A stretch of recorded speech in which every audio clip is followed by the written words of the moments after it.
Vascular disease is the name given to a variety of illnesses that can affect the circulatory system and can be found in anyone.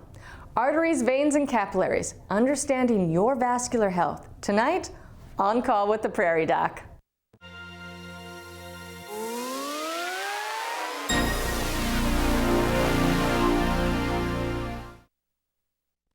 Hello, I'm Dr. Jill Kruse, your Prairie Doc host this evening. Tonight's episode is part of our 22nd season providing health information based on science, built on trust. We continue to provide trusted health information this evening as we discuss your vascular health.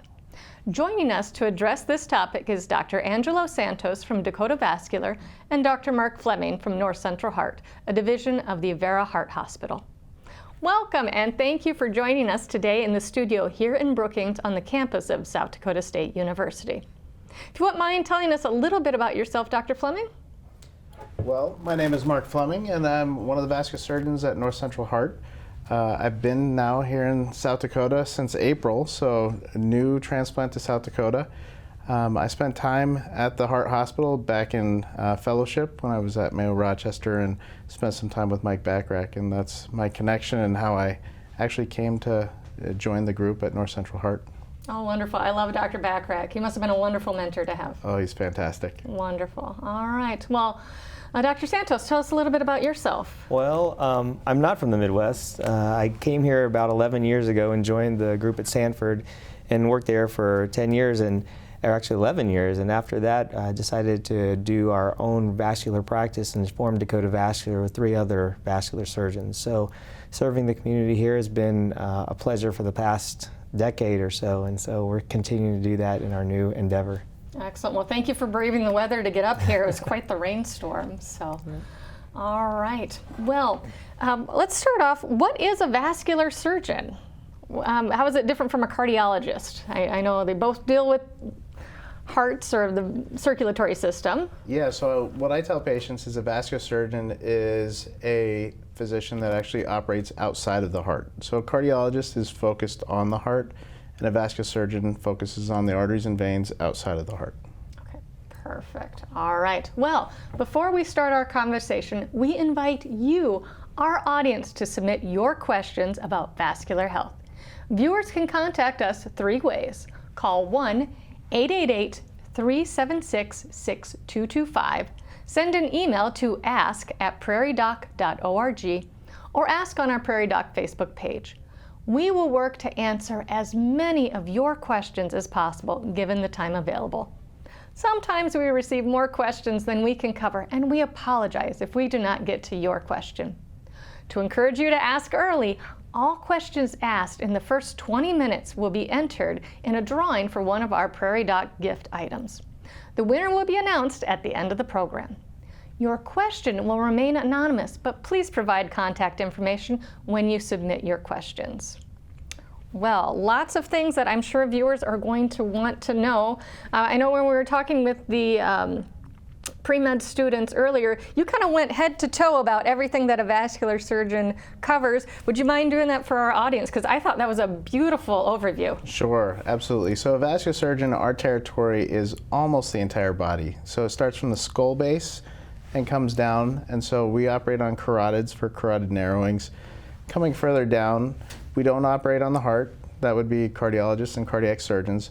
Outside of the heart is going to be the aorta, and so we do operate on the aorta. And so in the chest, if there's an aneurysm of the thoracic aorta, we would fix that as well. Going down, we have the arms, so the arteries and veins of the arms we actually do cases on, and so patients who need dialysis access will create fistulas, which is putting together an artery and a vein so that they can have dialysis through that. Moving further down in the abdomen, we do aortic aneurysms, we do narrowings of the intestinal arteries, the kidney arteries, and narrowing of the arteries of the legs. We also do veins in the legs as well. So kind of all areas of the body. So wherever the vessels go, you follow. That's right. All right. Well, that's quite a breadth of and depth of interventions that you guys do. So, Dr. Santos, do you want to talk about What is involved with vascular health? How can people keep their vessels healthy? Is there something that is the do's and don'ts? Well, first thing is no smoking. I mean, everyone tells that, but unfortunately for our population of the people that we take care of, smoking is a big problem. And when you do have a smoker, they have a more likely problem with their vascular system. And so what people can do, and what we try to do, is make sure that they not smoke, they control their cholesterol, control their blood pressure, and try to do just the normal things. But unfortunately, as we get older, not only can the things that we try to prevent, affect us, but genetics itself can have problems with the blood vessels. And so we have to keep in mind that we have to know our own history, medical history, our family's medical history, but also continue to change the things that we can change with medications as well as exercise, diet, things like that. Excellent. So, out of curiosity, how does smoking affect the blood vessels? You always people think about the lungs, but they don't think about it affecting the vessels. What does it do? Well, unfortunately, smoking itself can cause an inflammatory response. It can change the anatomy of the blood vessels by causing damage to the blood vessels, causing things that can cause the vessels to block up with plaque, along with the other things like cholesterol. And when you have this perfect storm that can occur, that can affect your arteries more so than your veins in a negative manner. And so it's fun to be able to take care of those things, but we also realize that a lot of the things that we do right now do not just fix them just like that. It's maintenance, it's also trying to prevent things from worsening, but some of these things we can't take care of and just completely put them away. We just have to maintain what we can and try to improve the situation. All right, excellent. Well, we're getting lots of good questions from viewers, so let's dive in. A question from Facebook. What is the best procedure for varicose veins? And is massaging helpful?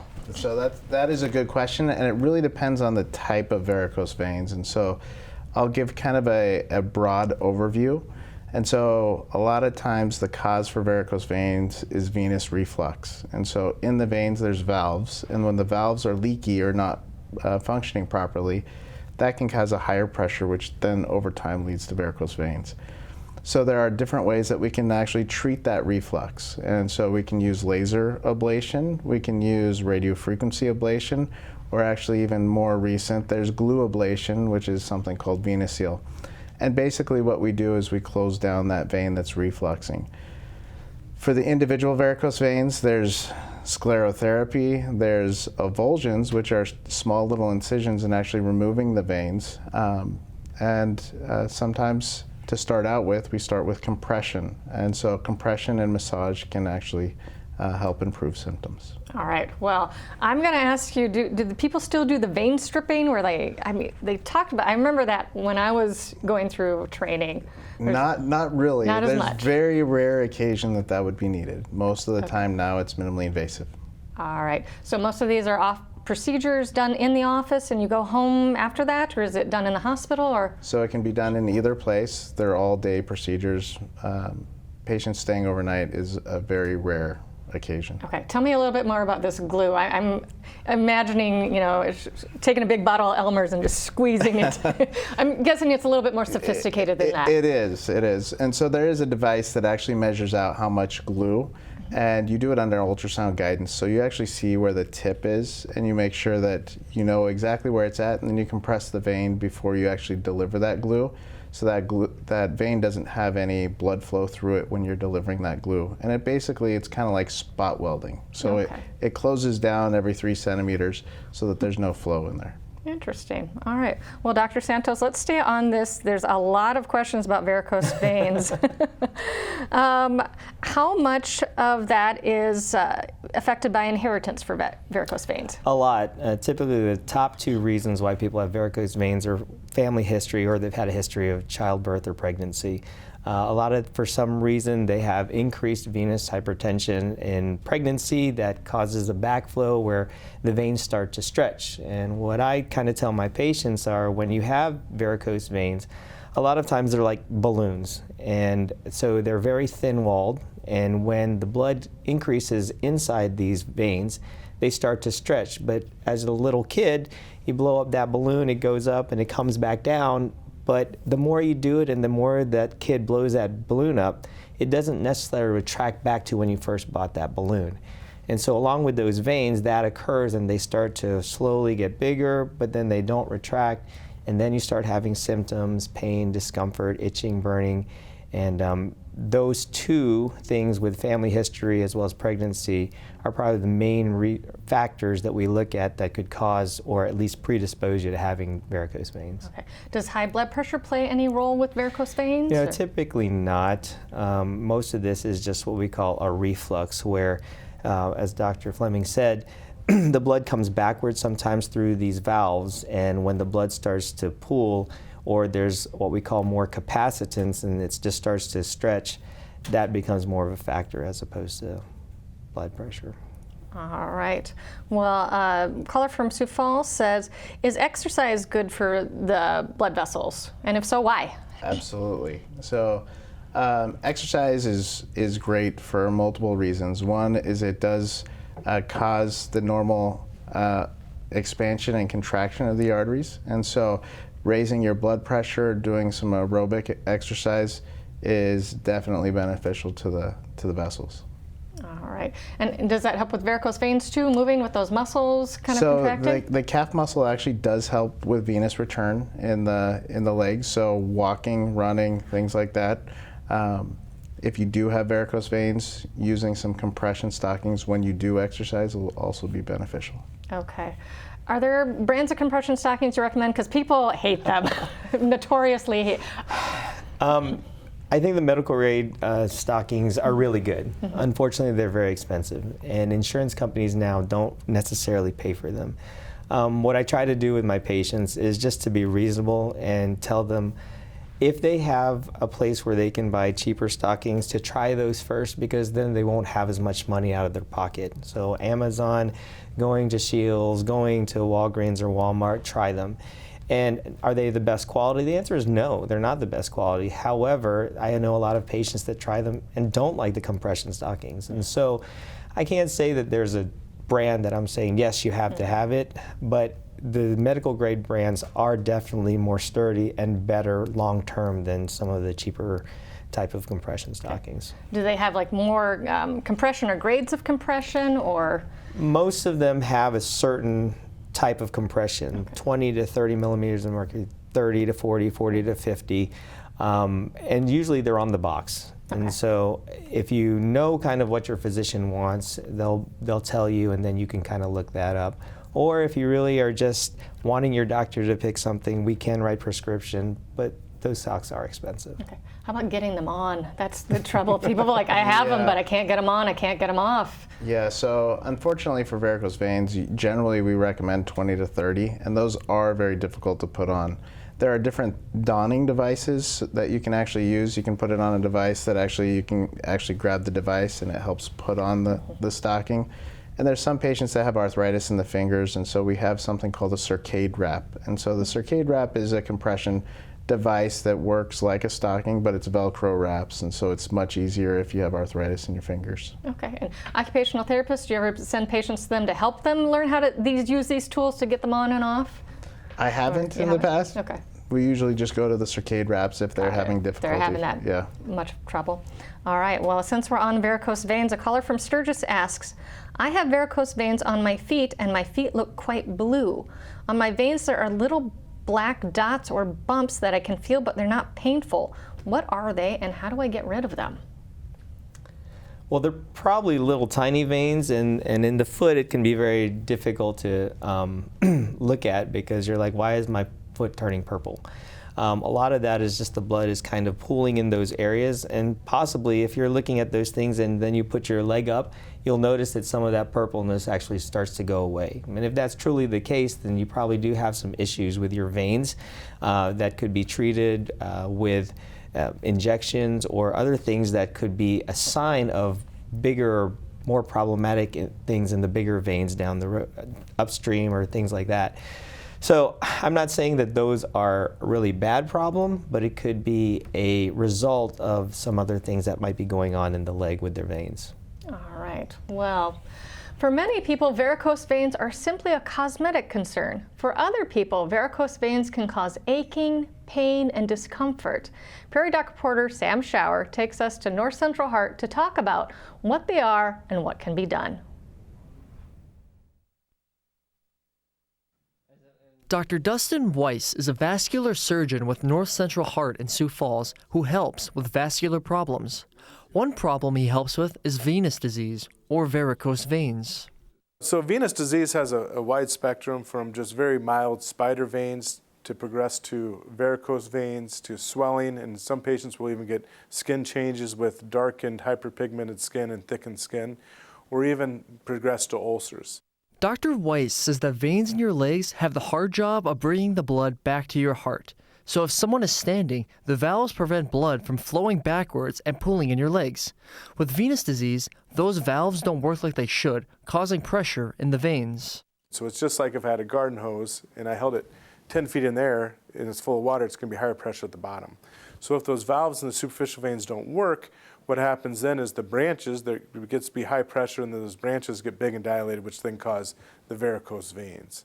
And also can cause swelling. Genetics, age, and blood clots can play a factor in developing varicose veins, as well as people who stand or sit for long stretches.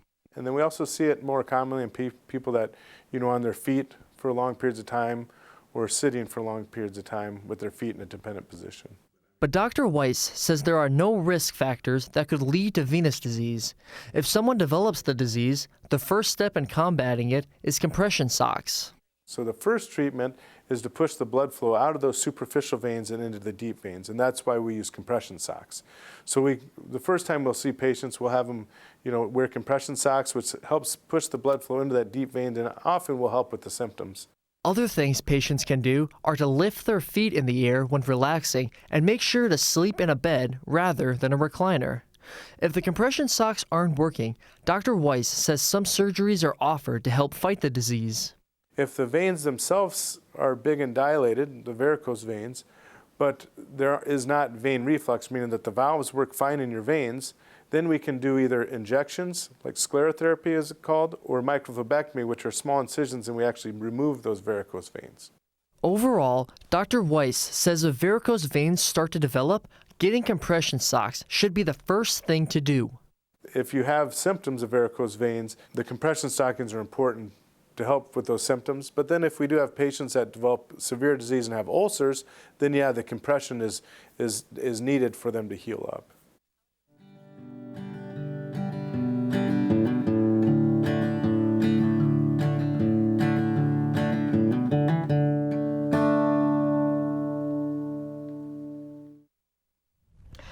Well, this was very interesting. We were just talking about varicose veins, and there was a great roll in with Sam, so he always does such a good job.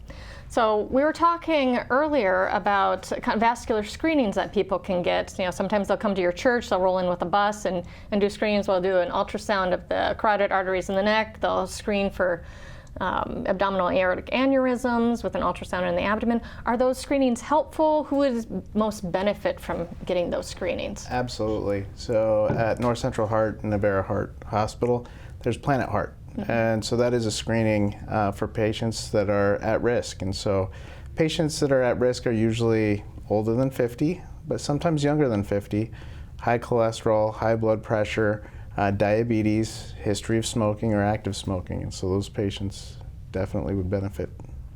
All right, excellent. And then after, let's talk about carotid artery stenosis a little bit. So those ultrasounds, what is it measuring when they're looking at that? Ultrasounds usually are looking for velocities. So what I try to explain to my patients is I try to simplify things. I try to let them know that when they're looking through this tube, when things get tighter, the speed inside the blood vessel can increase. And I usually use my hose kind of analogy. When you have a hose and the water is coming out of the hose, if it's just going out, it's a nice steady stream. But once you close off the hose a little bit, then all of a sudden that water starts to spray out and go faster. And so when they're using an ultrasound, they're trying to basically look and see if there's a tightening enough where that causes things to speed up. And that can tell us that there might possibly could be a blockage in that area. Okay, so how much blockage is too much blockage when you need to actually go in and fix it?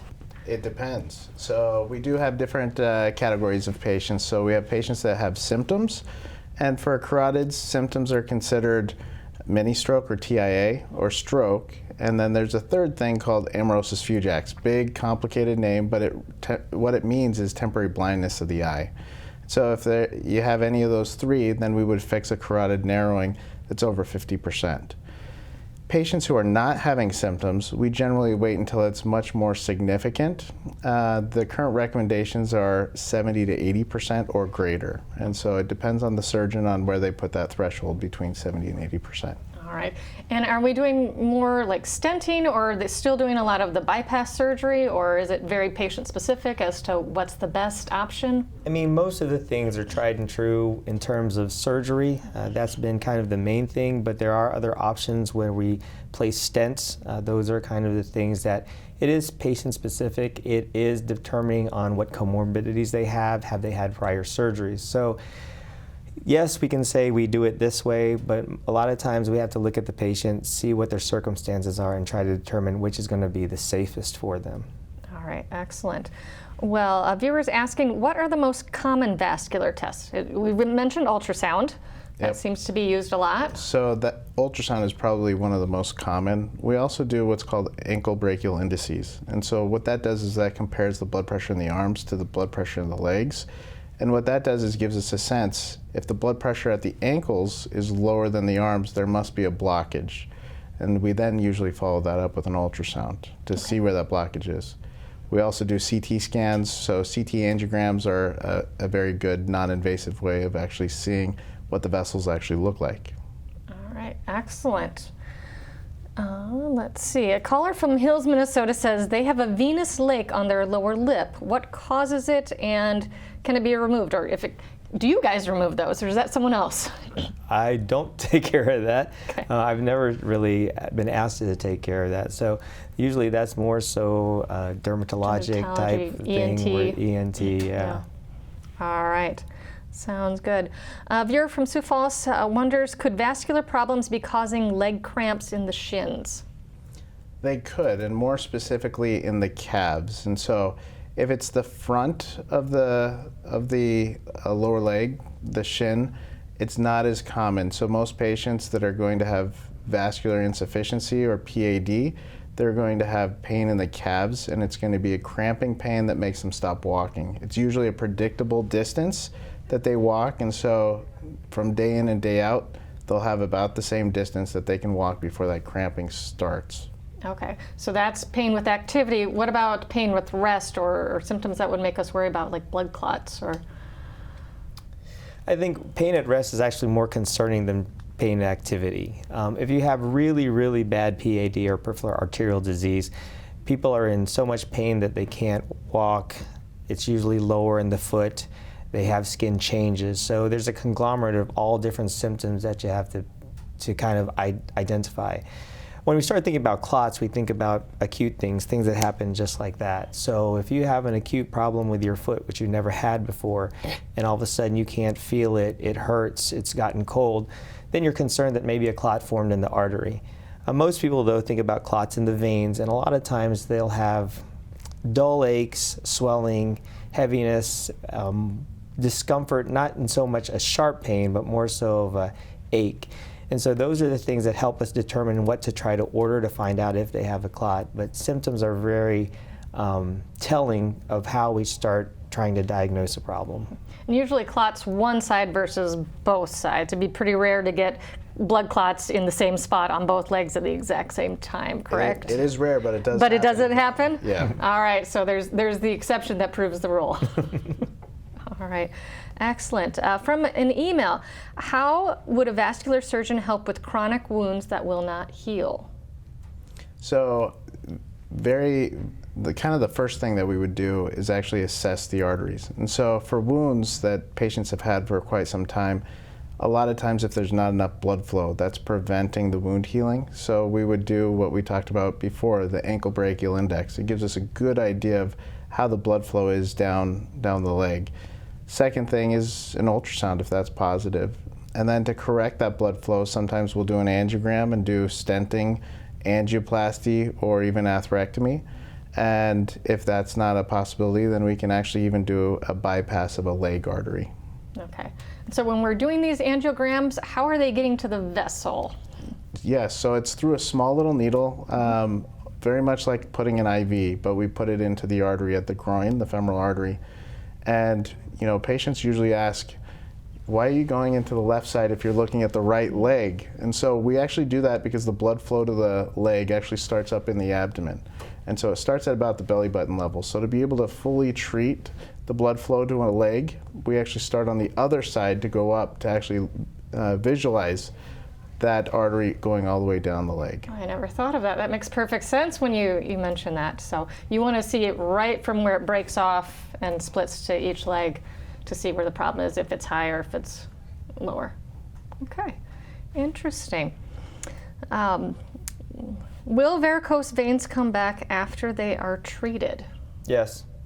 Oh no! Unfortunately, we have people that come to us having varicose veins, and they're always hopeful that they get rid of them, get rid of the pain, get rid of seeing them. And we can do that. But unfortunately, there are a lot of veins throughout your leg, and the blood just reroutes to these other veins that are open, and they can start to have changes like the veins that were removed or closed off. So it's very important for us to really be upfront with our patients so they know what to expect, and not to think falsely that once you go somewhere, you get veins removed or taken care of, you'll never have those veins again. We're not smart enough yet to figure out how to prevent that, but I'm sure there's someone out there trying to figure it out. Okay, so it wasn't the one that you fixed that broke again, it's a new one that's kind of picking up the slack and the collateral for the one that you blocked off that now is having new problems. Typically. Okay. All right, well, that is very interesting. Well, limb preservation is a coordinated multidisciplinary program to avoid amputation. Prairie Doc reporter Sam Schauer takes us to Dakota Vascular in Sioux Falls to learn more about it. Dr. Greg Nissen works at Dakota Vascular in Sioux Falls, and he helps with limb preservation. He looks for problems in the vascular system from a blood clot to ischemia, which reduces blood flow and oxygen to a limb. So if you have a blockage in your iliac artery that comes down into your pelvis before it gets to the leg, you'll have thigh or buttock ischemia. If left unchecked, it progresses to wet tissue loss, also known as gangrene. His team makes sure that doesn't happen, and they look for signs that impact the patient's ability to move. I had a lady last week that said, I can't make it from the parking lot into the front of Walmart without having to sit on the bench before I grab my cart. Well, that's a signal. Okay, something's going on here, and that's a lifestyle limitation. You know, what can we do to make that better, to improve their quality of life and to keep them independent? If a blockage is suspected, Dr. Nissen makes sure to know everything about the patient, from their family history to a physical examination. Then we get you to our vascular lab, which sounds scary, right? Oh my gosh, the lab. But what it is, it's just an ultrasound, and we have these amazing ultrasound techs here that will put a probe, let's take some jelly, put a probe on, and they can tell us where there's a blockage that we can potentially go after. If a blockage is found, Dr. Nissen says surgery has advanced to be minimally invasive, and patients could leave the same day or only after a couple days. Put it in through the artery and use, X-ray technology, thing right behind me, and then deploy this thing, which is this big, in their aneurysm, and it looks really similar to that, right? But we're doing it through a smaller incision. We're doing it with X-rays. We don't have to make a big incision. They're leaving post-operative day number 1 the next day. What makes Dr. Nissen happy about his job is how close he gets to patients. And once the surgery is done, he makes sure to always follow up with the patient to make sure the limb is okay. And then you just have to know that, once I do something, it's my responsibility. I'm accountable for that repair, so I'm going to follow that forever, either until you move, I move, or we go meet Jesus.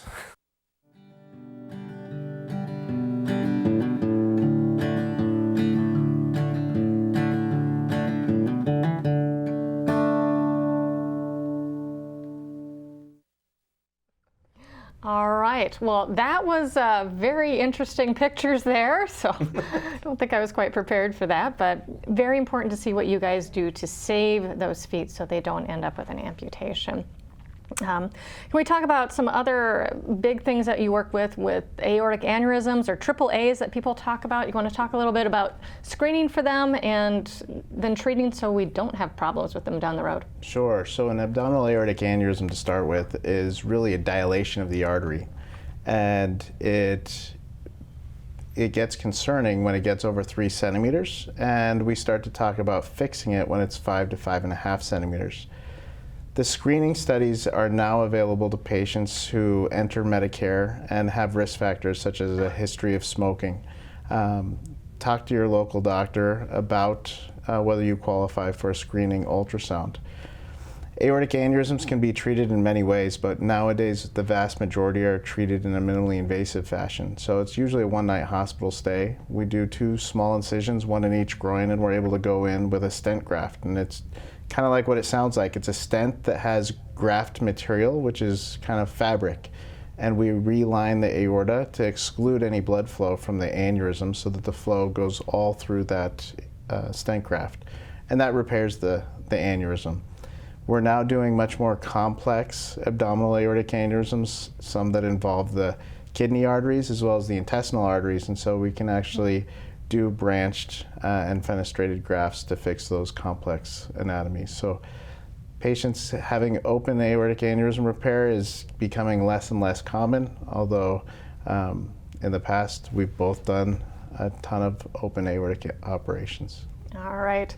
And if that aortic aneurysm gets beyond that 5 centimeters, 5.5, and it ruptures, how catastrophic is that? Extremely. Okay. Old kind of things that we used to learn in training is that half those people that have a ruptured aneurysm don't even make it to the hospital. Half of those that get to the hospital don't survive. Things have changed. I think technology has allowed us, if you can get them to the hospital, you have a higher chance of surviving that. But that's why screening, that's why following up with people with certain risk factors is important so we don't get to that point. It is very, very significant mortality when you have a ruptured aneurysm. Okay. And risk factors for developing an aortic aneurysm? Smoking history is one of the biggest one? Yeah. Okay. All right. The other thing, family history. So if you have a family member that's had a ruptured AAA or a AAA that's been repaired, there's probably a 25% chance that a first-degree relative will have an aneurysm as well. Okay. And any genetic component as far as genders? I've seen most of my patients I've sent with these have been male. Is that stand true? Slightly more males than females. Okay. Yes, absolutely. All right. Sounds good. But the abdominal aortic aneurysm isn't the only place that the aorta can have an aneurysm. Where else can it have those? So the other areas that we treat are the descending thoracic aorta. So that's the aorta that's inside the chest. The aorta starts at the heart and comes up, and it's called the ascending aorta. Generally, as the ascending aorta comes off, it gives off the 2 coronary arteries, and that territory is really cardiac surgery. So that's still part of the heart area. As it comes around the bend, it gives off the arteries to the arms as well as to the head, the carotid arteries. And that territory can become aneurysmal as well. So sometimes it's a combined case with cardiac surgery to fix those complex aneurysms. Once it comes down to the descending thoracic aorta, that's the area that's actually leading down to the abdomen. Those actually, the vast majority are treated in a minimally invasive fashion that we do. And so it's another aortic stent graft, and it's a straight tube instead of now being like an infrarenal where you actually have a stent that goes into 2 different pieces, one down to each leg. So technology has been fascinating and has been continuing to advance. All right, so it sounds like your incisions are getting smaller and smaller to the point that mainly you're going in through vessels with just a pinpoint entry. Yeah, technology is very important in our field. There's always trying to strive to do new things, less invasive, but there's still roles for open surgery.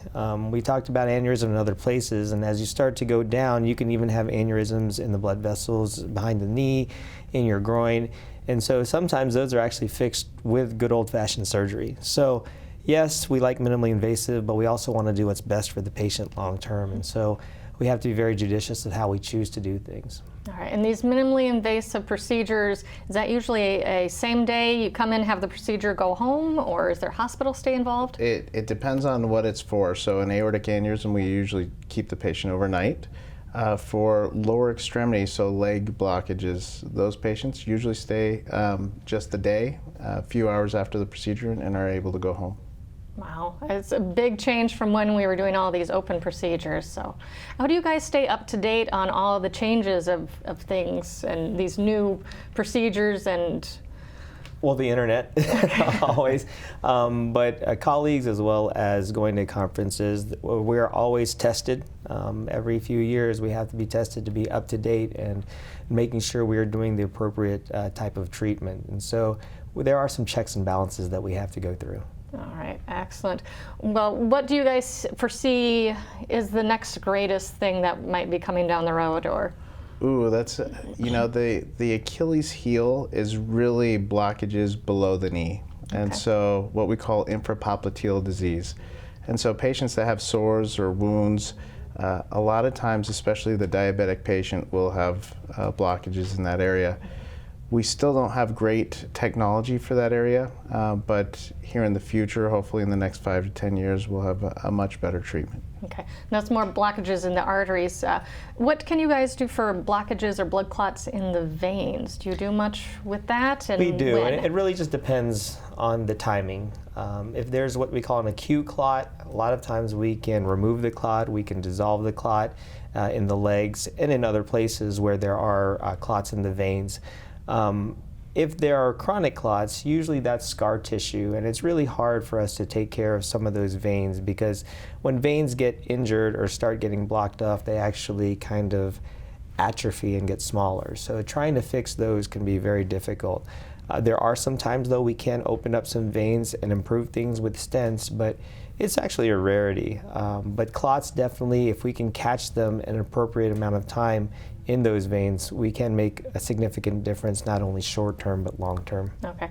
Is it clots in the leg or clots in the arms, or where are you able to go in and bust them up? So I kind of divide things between the arteries and the veins. So clots in the veins, there are specific vein clots that we actually will go after in good surgical candidate patients.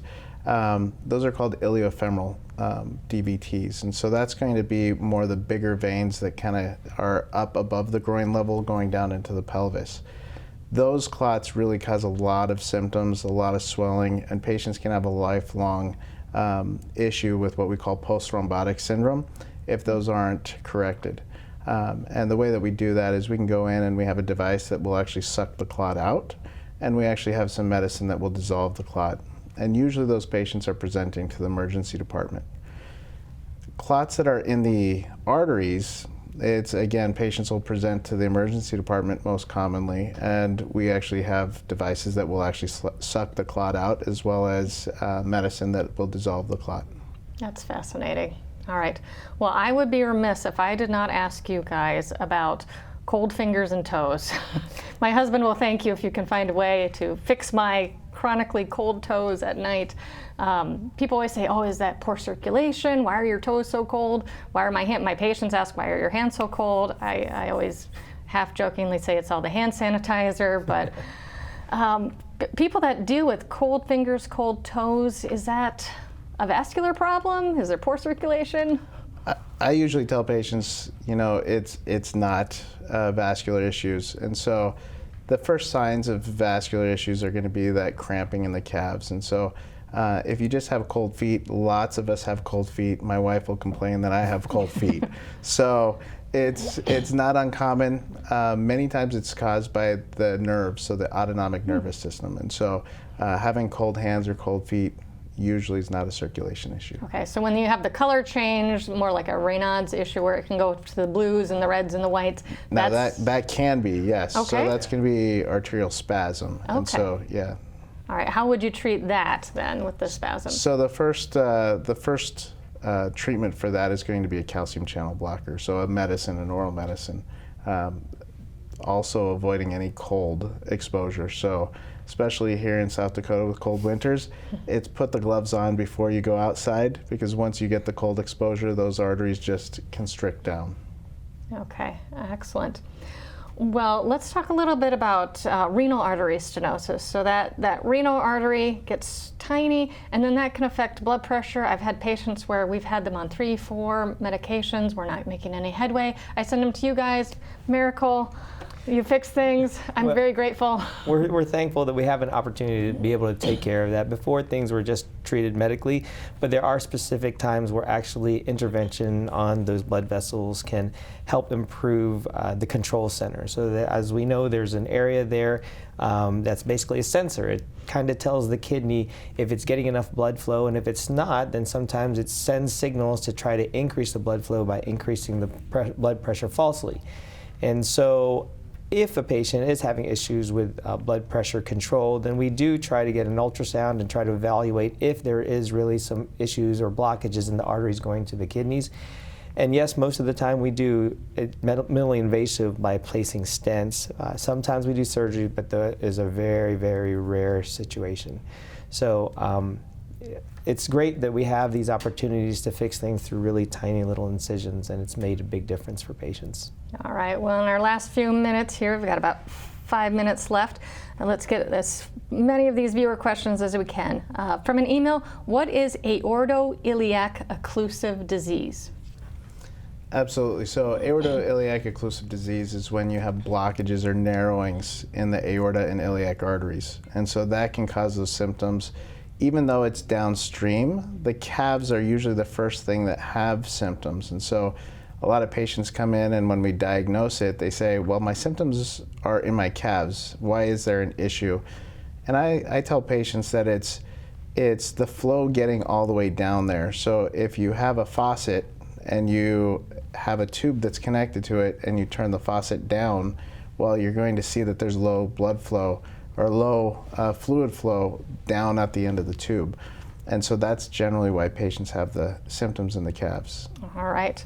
Well, viewer wonders, does a vascular surgeon deal with stroke patients? We do certain stroke patients.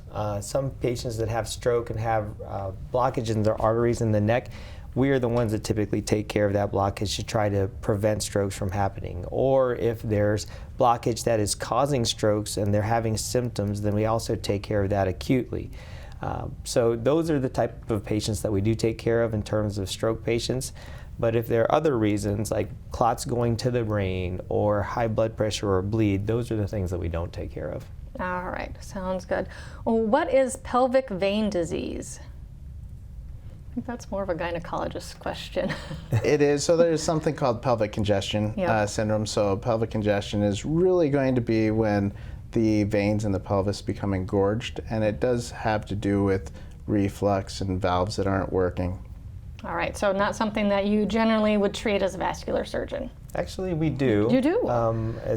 But we don't go searching for it. Okay. It's usually things where patients have come to the point where they are suffering, they've kind of done their standard things to try to help improve their symptoms. But most people that we take care of have these type of issues with those particular veins in the pelvis, but they have significant pelvic pain while they're on their period, or they just have a fullness or ache in their pelvis where a lot of the other treatment things that they've done haven't worked. And if they do have those issues with those veins, we'll actually close them off and it can relieve some of the pressure. But it is pretty rare. Okay, excellent. Well, a caller asks, can you talk about the V-block occlusion stent for venous reflux? I don't think I've even heard of that. I can't say I heard of that either. I was hoping you guys would. So, that must be a really new technology. A really new technology. We'll have to call a drug rep. So I will have to look that up myself. I do not know. From an email, a pain or cramping in the calves, thighs, or buttocks that comes with walking or other exertion but then goes away with rest. What do you think that could be? That could be arterial insufficiency, so that could be PAD. That's very classic. A predictable amount of distance that someone can walk before symptoms start. Symptoms usually start in the calves, but they can make their way up into the thighs as well as the gluteal region. All right, well, we've got 2 minutes left. I'll give 1 minute to each of you. Any last final thoughts you want to share with our audience? I'm just hopeful that this kind of talk will allow people to kind of pay attention to their body. People, especially in South Dakota, are tough, and they always kind of sweep things under the rug and say things will be fine. But nowadays, there's some minimally invasive things that we can do to help alleviate problems in terms of discomfort, increase activity, have a better quality of life. And so we know that we're tough, hardy South Dakotans. However, if there are things that can make life a little bit better, pay attention to your body. And if you have issues, let your primary care provider know, and they'll kind of know if they need us or not. All right. I would actually say the same thing. And so when it comes to diagnosis early, it's much easier to fix disease when it's in the early stage than we wait until it's like that foot that we saw on that clip. So the earlier someone can seek medical care, see their primary care doctor, get the initial screening, the better patients are going to do long term. The other thing that I would say to patients is that really stay active. The more active you are, the longer you're going to do well, the better your arteries are going to be. Excellent. So if a vein is swollen and it doesn't hurt, should they talk to you, or do you wait till it hurts before you? They can still talk to us. Okay. When it's not hurting, we will start with compression stockings and see how that does. All right. Do I have to uncross my legs and stop doing that? Nope, No. not at all. Okay. All right. Excellent. Well, the winner of our prize tonight is Bob from Rapid City. Thank you, Bob, for asking a question during the first 20 minutes of the show. A gift will be sent to you. We'll be back after this.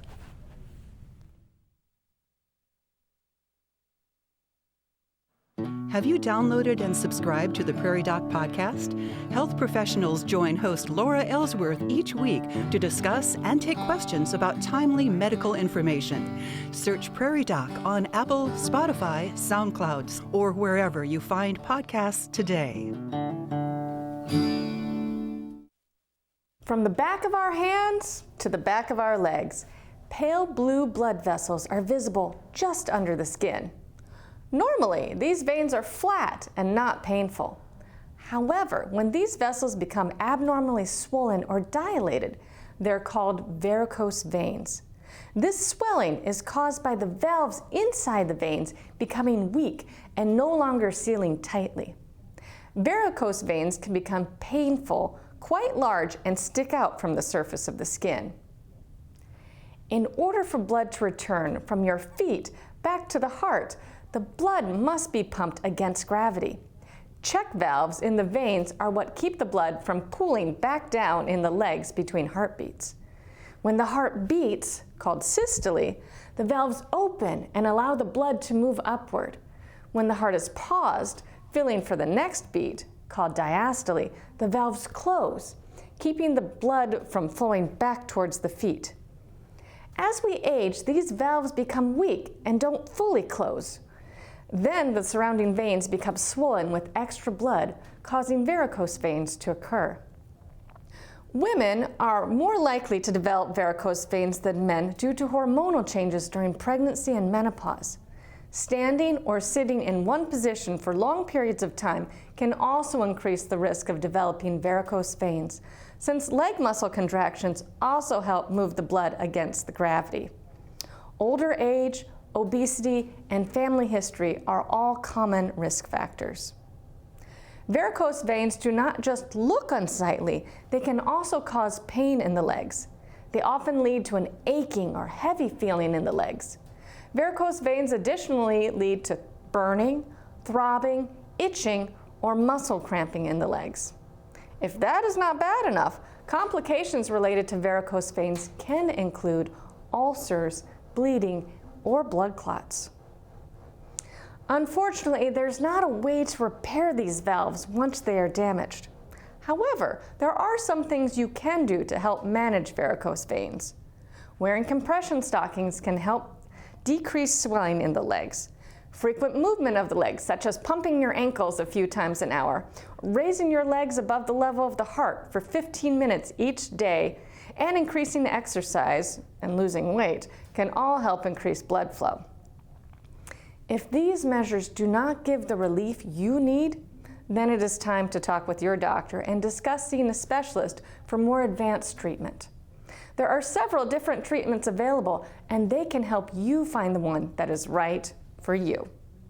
While varicose veins may be below the surface, do not let them get to the point where they really get under your skin.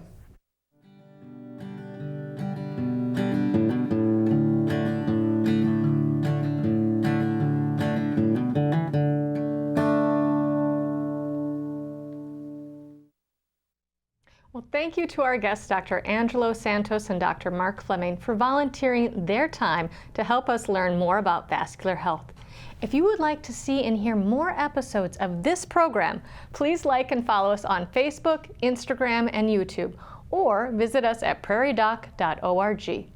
Look for Prairie Doc Perspectives in your local newspaper and online. And listen to us live every Wednesday morning at 9:30 on KBRK Brookings. And be sure to look for the podcast of this program, Prairie Doc On Call, wherever podcasts can be found. From all of us here at On Call with the Prairie Doc, thanks for joining us for another episode of health information based on science, built on trust. Until next time, stay healthy out there, people.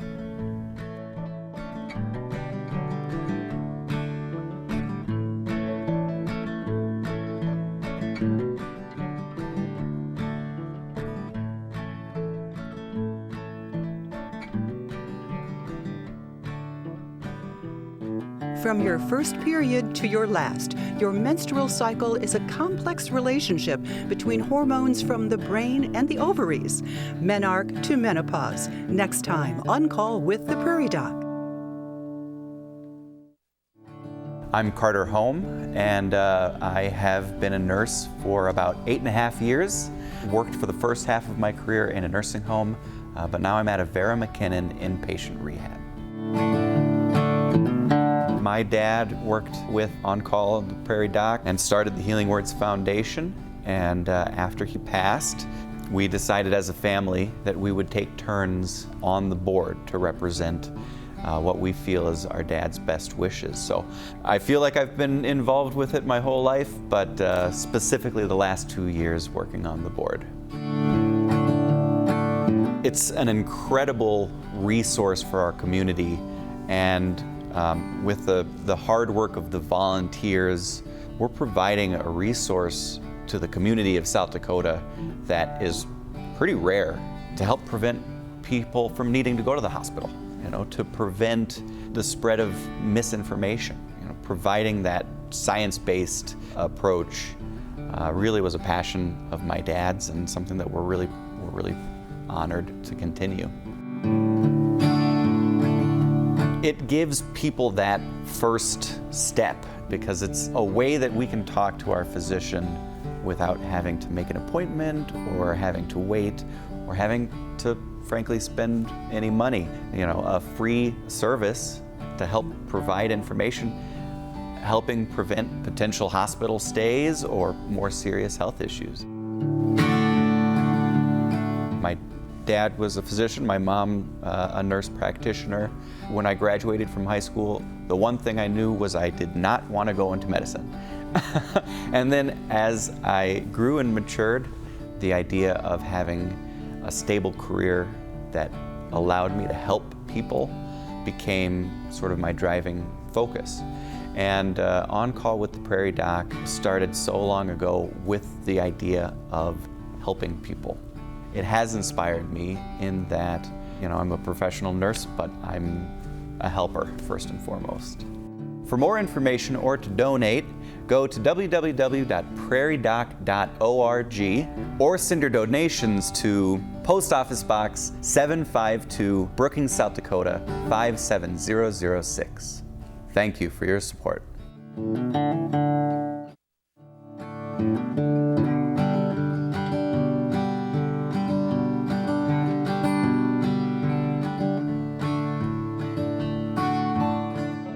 Major funding for On Call with the Prairie Doc has been provided by At Avera, our nationally recognized health system will be right here with you, with care and coverage. Hello, possibility. Hello, healthy. Larson Manufacturing is proud to support On Call with the Prairie Doc as it continues to open doors for important medical information.